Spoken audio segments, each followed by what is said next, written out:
ఎవరైనా నీ కష్టాల్లో ఆదుకున్నారా? ఇబ్బందుల్లో ఆదుకున్నారా? మాట సహాయం కానీ, ఆర్థిక సహాయం కానీ, ఏ సహాయం అందించారా? జీవితంలో మర్చిపోక వాళ్ళని. నంబర్ 2, వారికి ఏదైనా మేలు చేయాల్సి వస్తే రెండో ఆలోచన వద్దు, ఇంకా చెయ్యి.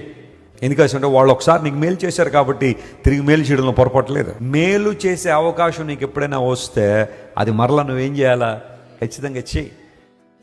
గట్టెక్కేసిన తర్వాత తుపాకీ దెబ్బకు దొరకకుండా వెళ్ళిపోతుంటారు చాలామంది. అది మంచి పద్ధతి కాదు. అన్ఎక్స్పెక్టెడ్ వేస్లో దేవుడు మన జీవితంలో మేలు చేస్తాడు. వీళ్ళ దగ్గర నుండి సహాయం రాదనుకున్న దగ్గర నుండి కూడా దేవుడు మనకు సహాయం తీసుకొస్తాడు.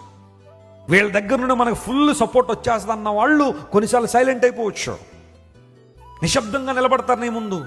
అరే వీళ్ళ వల్ల ఏం పని జరగదు అనుకున్న వాళ్ళనే దేవుడు వాడుకుంటాడు. జీవితంలో నువ్వు ఎవరిని తృణీకరించొద్దో. నీ ముందు నిలబడిన వారు చిన్నలైనా పెద్దలైనా, పేదోళ్ళైనా గొప్పోళ్ళైనా, జ్ఞానవంతులైనా జ్ఞానహీనులైనా, నువ్వు ఎవరిని తృణీకరించడానికి వీల్లేదు. ఎందుకోసం? దేవుడు ఎవరిని ఎప్పుడు ఎలా వాడుకుంటాడో మనకి తెలియదు. ఈరోజు నువ్వు తృణీకరించిన వాళ్ళే రేపొద్దు నీకు జీవితాన్ని నిలబెడతారేమో. హల్లెలూయా. Value every person. ప్రతి ఒక్కరిని గౌరవించు, ప్రతి ఒక్కరిని విలువగలిగిన వారుగా చూడు. తృణీకరించొద్దు, తప్పుగా మాట్లాడద్దు ఎవరి గురించి, వారి స్థితిని బట్టి, వారి ప్రజెంట్ లైఫ్ గురించి ఎవరి గురించి తక్కువగా మాట్లాడొద్దు. దావీదు గురించి అలాగే మాట్లాడుంటారు అందరూ.